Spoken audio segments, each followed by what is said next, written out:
Practice set 3.2 देखेंगे arithmetic progression. और first question है 3.1 अच्छी तरह से समझ में आया होगा आपको। ए मीन्स क्या है, term 1, D means common difference. Okay, उसके बाद आगे के टर्म के नंबर कैसे हम डिसाइड करते हैं वो भी पता चल गया होगा। वापस से 3.2 में आपको यहाँ पे right the correct number in the given boxes from the following AP, arithmetic progression. AP में मतलब आपको 3.1 का थोड़ा सा रिवाइज है ऐसा समझो वापस, ये फर्स्ट क्वेश्चन। ठीक है, मतलब आपको ए तो पता ही है, ए मीन सी फर्स्ट टर्म होता है, टर्म 1 ही मतलब क्या होता है, ए होता है। सो आपके लिए यहाँ पे ए कौन है, टर्म 1 कौन है, कौन है 1, क्या रहेगी उसकी वैल्यू,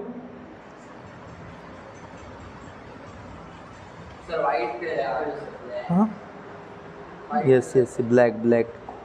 हाँ, यहाँ पे मुझे बताओ कि टर्म 1 का मतलब ही क्या है आपका 1, फर्स्ट जो है वही आपका टर्म 1 हो गया। तो ए की जगह पे आप क्या लिखोगे 1। ठीक है, वापस से यहाँ पे टर्म 1 इज इक्वल टू पूछा है, मतलब ए मीन्स ही टर्म 1 होता है, तो वापस से आपको क्या लिखना है 1। सिर्फ आपको चेक कर रहे हो कि आप क्या कर रहे हो। ए मीन्स टर्म 1 ही होता है, तो आप 1 लिखोगे। टर्म 2 कौन है आपके लिए, सीक्वेंस में सेकेंड जो है वो आपका टर्म 2 है 8। फिर आपको पूछा है टर्म 3 आपके लिए 15। हाँ बस, उसके बाद आपको फॉर्मूला वगैरह जो हम यूज़ करते थे कॉमन डिफरेंस निकालने के लिए वो वहाँ पे दिए गए हैं, सिर्फ आपको कैलकुलेशन करने के लिए बॉक्सेस छोड़े। टर्म 2 माइनस टर्म 1, टर्म 2 क्या है आपके लिए 8 माइनस टर्म 1 क्या है आपके लिए 1, 8 माइनस 1 कितना आएगा बेटा 7। फिर टर्म 3 पूछा है, टर्म 3 है 15 माइनस टर्म 2 है 8, 15 माइनस 8 कितना आएगा बेटा 7। तो यहाँ पे लास्ट में आपको पूछा है therefore D is equal to, D means common difference, जो आप माइनस करके निकाले हो ना दोनों जगह पे 7 वही आपका डिफरेंस होता है बेटा। क्लियर है, तो 7। इसी तरह से आपको सेकेंड थर्ड 4 कंप्लीट। कितना आसान है देखो, 1 मार्क्स के लिए अगर एग्जाम में आ गया तो आपका क्या हो गया, काम ही बन जाएगा। क्लियर है कि नहीं, फिक्स कंफर्म 1 मार्क्स मिलना चाहिए, इतना इजी है। ठीक है, सो आप मुझे बताओ यहाँ पे सेकंड कर पाओगे आप, थर्ड 4 करोगे, ठीक है करो फिर बंद कर। हाँ लिसन, क्वेश्चन नंबर 2 देखेंगे। अभी यहाँ पे 3.2 में ये जो सेकंड क्वेश्चन है वो थोड़ा सा अलग है। अभी इसके लिए आपको नई मेथड अवेलेबल है, इससे पहले आपने 3.1 में किया था, 3.2 का भी फर्स्ट क्वेश्चन 3.1 जैसा ही था। अभी सेकेंड क्वेश्चन से जो चालू हो रहा है उसके लिए मैंने यहाँ पे एक फॉर्मूला लिखा है Tn is equal to a plus n minus 1 D. ये फॉर्मूला बेस्ड क्वेश्चन है, ये अभी आगे के क्वेश्चन नंबर 5 तक आपको यही फॉर्मूला यूज करके सॉल्व कर। सो आपने ये फॉर्मूला को देखने के बाद आपको लग रहा है कि ये फॉर्मूला में आपके पहचान का क्या क्या है। इस फॉर्मूला में आप देखोगे तो आप ए को पहचानते हो, ए मीन्स टर्म 1 होता है, ये आपको पता ही है, ए मीन्स क्या होता है टर्म 1। उसके बाद आप डी को भी पहचान लेते हो, डी को भी पहचानते हो, डी मीन्स कौन है कॉमन डिफरेंस। फॉर्मूला में आपको पहचान नहीं रहे हो सिर्फ इसको, Tn, किसको नहीं पहचान रहे हो Tn को, वो भी पहचानना इजी है। आप T को तो पहचानते हो, लेकिन T मीन्स क्या होता है टर्म। सिर्फ n क्या चीज़ है, n से लग रहा है आपको नंबर, सो आप सही चल रहे हो, लेकिन कौन सा नंबर ये समझना बहुत ही इम्पॉर्टेंट है। उससे पहले इस क्वेश्चन को अगर हम पढ़ेंगे तो एक आपको सीक्वेंस दिख रही है इस क्वेश्चन में, जो हमेशा अरिथमेटिक प्रोग्रेशन में होती है या कभी कभी हमें बनानी पड़ती है, वैसे टाइप का क्वेश्चन होता है, तब वैसे हम चलते हैं। अब यहाँ पे ये जो नंबर है इसमें आपको इस क्वेश्चन में बोला है कि decide whether following sequence is an AP, मतलब ये एपी है ऐसा उनका कहना नहीं है, आप डिसाइड करो, मतलब चेक करो कि ये एपी है क्या। समझ में आ रहा है, मतलब ये हमें चेक करना पड़ेगा, और एपी है क्या नहीं ये चेक करने का तरीका हमें पता है। कॉमन डिफरेंस निकाल के हम क्या करते हैं वो तरीका पता करते हैं। तो हमें फर्स्ट 3.1 की याद आएगी। तो वो हम कर लेंगे कि ये एपी है कि नहीं, ये पता करेंगे, हमें आता है। लेकिन आगे का क्वेश्चन जो है वो क्या है अलग। If so find the 20th term of the progression. अभी यही बात आती है फॉर्मूला के टी_n को समझने की या n को समझने की। अभी यहाँ पे मुझे बताओ कि आप सभी स्टूडेंट को पता हो गया है कि ये -12 कौन होगा आपके लिए, टर्म 1, टर्म 2, आगे आगे जाओगे वैसे टर्म 3, टर्म 4, टर्म 5, टर्म 6, ये आपको पता ही है, टर्म 7। लेकिन इसके आगे सीक्वेंस खत्म होती है क्या, नहीं। आप जितना निकाल सकते, इनफाइनाइट, इसकी कंप्लीट नहीं हो सकती है, जितना ज़रूरत है उतना ही उन्होंने लिखा है, लेकिन ये रुकने वाली चीज़ है नहीं। ये अगर आगे चलती जाएगी तो इसके T7 के बाद कौन सा बेटा नंबर आएगा, टर्म 8 आएगा, फिर तो आगे जाएगा टर्म 9 आएगा, फिर टर्म 10 आएगा। लेकिन ये सारे नंबर 1 2 3 ऐसे सीक्वेंस में नहीं है, ये सारे के अंदर कोई ना कोई क्या है, एक कॉमन डिफरेंस छुपा हुआ है। ऐसे term 8, term 9, term 10, term 11, term 12, term 13 ऐसे आगे जाने वाला है। तो आगे जाते जाते जाते जाके आप जब 20th टर्म पे पहुंच जाओगे, मीन्स T20 पे पहुंच जाओगे, तो T मीन्स टर्म 20, उसको ही T_n बोलते हैं। उसको ही क्या बोलते हैं बच्चों, मतलब टर्म 20th की पोजीशन का जो नंबर है उसको बोलते हैं। क्लियर है, समझ में आया? T_n मतलब क्या, मतलब टर्म 20 पे जो नंबर आएगा वही T_n होगा। ओके, मैं आता हो जाऊँ क्लास। बट आप मुझे बताओ, इन्होंने वही पूछा है कि टर्म नंबर 20 पे कौन सा नंबर मिलेगा। जैसे टर्म 1 पे 12 है, टर्म 2 पे 5 -5 है, ऐसे नंबर है। वैसे T20 वहाँ पे कौन सा नंबर आने वाला है। तो आप बोलोगे कि सर अब बहुत आसान है निकालना, हम क्या करेंगे, डिफरेंस निकालेंगे। इसके अंदर का डिफरेंस कौन सा छुपा हुआ है, अभी 12 और 5 में डिफरेंस कौन सा छुपा है वो आप देखोगे। क्लियर है कि नहीं? और वो डिफरेंस आपको पता है, आगे के टर्म निकालने के लिए डिफरेंस को प्लस करने जाना है। तो आप क्या करते जाओगे, डिफरेंस को प्लस करते करते करते करते करते करते करते करते टर्म 20 तक पहुंच जाओगे, तो आपके 2-4 बुक भर जाएंगे। समझ में आ रहा है कि नहीं? मतलब आप निकालोगे टर्म 20 का आंसर, बट आपका टाइम कितना जाएगा, बहुत टाइम वेस्ट हो जाएगा, वापस से आपकी बुक भी भर जाएगी, तब जाके आपको टर्म 20 मिल जाए। तो ऐसा कुछ तरीका है क्या उसको शॉर्टकट में ही हम निकाले, या ऐसे हमें प्लस करते रहना नहीं है, क्योंकि बहुत टर्म आगे के बीच में जो नहीं पूछे उनको भी निकालना पड़ रहा है फालतू का।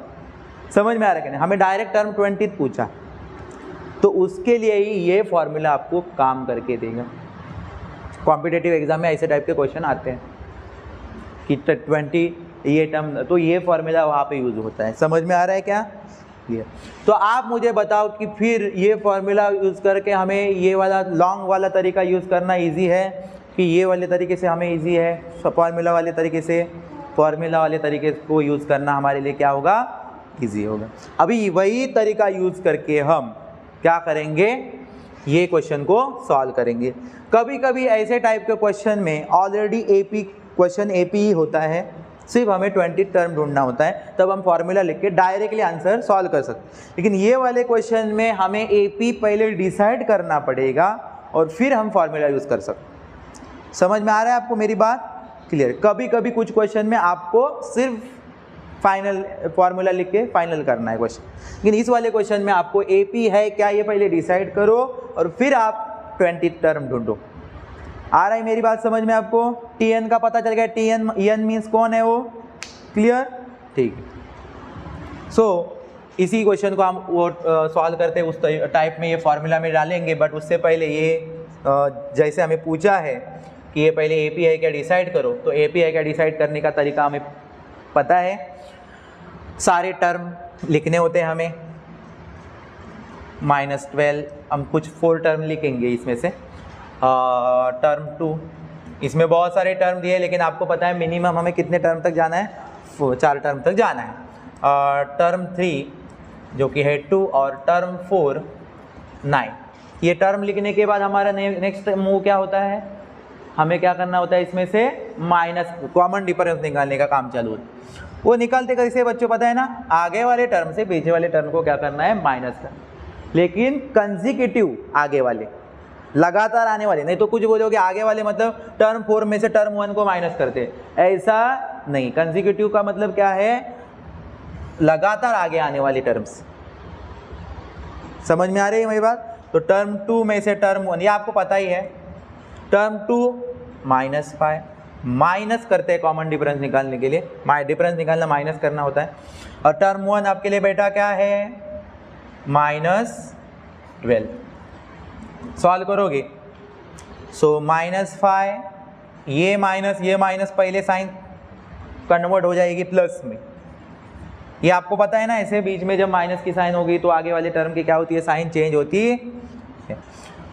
सो माइनस प्लस माइनस हो जाएगा और 7 आएगा, 7 12 में से 5 होगा 7, और बिगर नंबर की साइन जो कि प्लस है, तो 7 आंसर आ गया। क्लियर? वैसे और यहाँ पे चेक करना होगा हमें आगे के टर्म का भी, टर्म 3 में से टर्म 2 को माइनस करना होगा। टर्म 3 में से आप टर्म 2 माइनस करोगे, मतलब टर्म 3 है 2 माइनस टर्म 2 आपको मिला है, मतलब है आपके पास -5। माइनस की साइन आगे वाले साइन को चेंज कर देगी, मतलब 2 + 5 7 आ गया। अभी इससे आगे आप चेक करना चाहते हो तो कर लो, टर्म 4 में से टर्म 3 को भी कर लो, नहीं तो यहाँ पे आपको आइडिया हो गई होगी कि यहाँ पे आपको आगे कॉमन डिफरेंस क्या मिलने वाला है, 7। क्योंकि अगर इन्होंने 20th टर्म निकालने बोला है तो कहीं ना कहीं ये एपी होने वाला है, तभी तो 20th टर्म निकालने बोला है। खाली यहाँ पे आपको परेशान करने के लिए पूछा है कि डिसाइड करो कि एपी है कि नहीं। अगर एपी नहीं होता तो वो बोलते ही नहीं 20th टर्म निकालने का। समझ में आया क्या?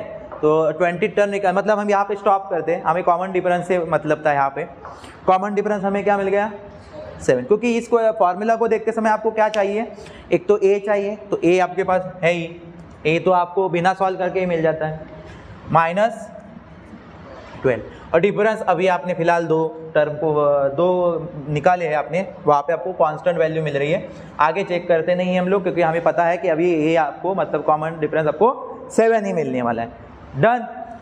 उसके बाद आती है आपको निकालने वाली चीज को, मतलब TN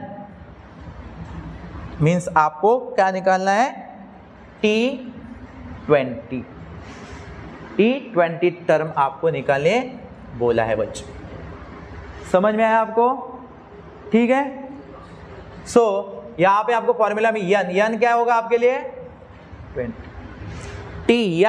यन की जगह पे हमने 20 लिखी, तो यन आपके लिए कौन होगा, 20। समझ में आ रहा है? क्योंकि यन भी आपको यहाँ पे सिंगल यन दिख रहा है यहाँ पे। क्लियर? सो आप अभी फॉर्मूला लिखेंगे, क्योंकि अगर आपको ये निकालना है तो फॉर्मूला याद होना जरूरी है। ये फॉर्मूला से फिर आप याद कर लो, लेकिन बहुत ईजी है याद करना। ठीक है, हाँ जा। A + n - 1 और D। ठीक, अभी यहाँ पे मुझे बताओ, आपको यन के जगह पे आपको क्या लिखना होगा, 20। ठीक है। A मीन्स आपका फर्स्ट टर्म -12 प्लस, कैलकुलेशन आपका बहुत आता ही है आपको, इतना इजी है कैलकुलेशन। यन की जगह पे आप लिखोगे 20 - 1, डिफरेंस की जगह पे आपने लिखेंगे 7। ठीक है। T20 टर्म चाहिए, इसलिए T20 लिख रहे हो, इधर कैलकुलेशन की कोई बात ही नहीं आती है T20 के इधर। नहीं तो 20 दिख रहा है तो कुछ करके वहाँ पे कैलकुलेशन करने के लिए ज़बरदस्ती करो मत, वो 20 टर्म चाहिए आप, सिर्फ कैलकुलेशन आपका इधर होने वाला है। सो आप यहाँ पे -12 पहले ब्रैकेट सॉल्व करते हैं बॉडमास के रूल से, पता है ना। सो आपका आ जाएगा बच्चों 20 - 1, कितना आएगा बेटा, 20 - 1 19। लेकिन पहले ब्रैकेट सॉल्व करोगे बॉडमास के रूल से, प्लस ब्रैकेट सॉल्व करो अभी 20 - 1 19, और ये ब्रैकेट के बाद जो 7 है उनके बीच में आपको साइन नहीं है, ब्रैकेट का मतलब ही क्या है, वहाँ पे मल्टीप्लाई की साइन है 7। अभी आप पहले क्या करोगे बच्चों, इसमें अभी तीनों में प्लस माइनस मल्टीप्लाई 3 साइन है, आपको क्या करना है, पहले मल्टीप्लाई कर लो। -12 19 7 जा 7 9 जा 63, 3 कैरी 6 6 7 1 जा 7 133 यस 133 ओके। अभी टर्म 20 आपको मिलने वाला है, फाइनल स्टेप बची है माइनस प्लस माइनस। 133 से 12 माइनस हो गया 121 और ग्रेटर नंबर की साइन जो कि प्लस है, सो 121। मतलब स्टूडेंट्स यहाँ पे ध्यान दो कि हमें ऐसे टर्म 7 दिए थे इस एपी में और आगे टर्म 20 पे कौन आने वाला है, कितनी जल्दी पता चल गया हमें 121 आने वाला है वहाँ पे। जब ऐसे करते करते हम आगे जाएंगे तो टर्म 20 पे हमें क्या मिलने वाला है 121। क्लियर? Any doubt? आपको समझ में आया कितना आसान है ये? ठीक है, इस तरह से आप अभी 3rd, 4 और 5 सेम इसी जैसे ही क्वेश्चन है। क्लियर?